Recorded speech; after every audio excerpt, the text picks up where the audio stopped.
If you are looking for a natural way to lower your blood cholesterol, look no further than chia seeds. These tiny seeds are packed with fiber and omega-3 fatty acids, which have been shown to help reduce bad cholesterol levels. In this video, we will show you how to incorporate chia seeds into your diet in order to improve your heart health. So watch now and start reaping the benefits. Chia seeds and blood cholesterol. Chia seeds are a great source of fiber which can help to reduce blood cholesterol levels. Chia seeds also contain antioxidants which can help to protect the heart from damage.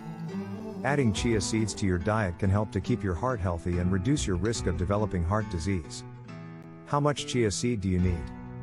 Just 2 to 3 tablespoons per day can have a significant impact on your blood lipid levels, leading to a healthier heart.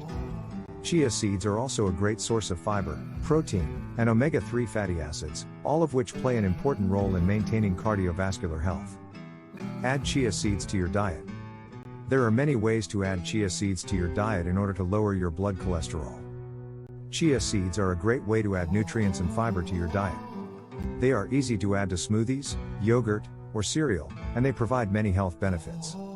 So next time you are at the store, pick up a bag of chia seeds and give them a try. Thanks for watching. Please like and share this video with your friends and family.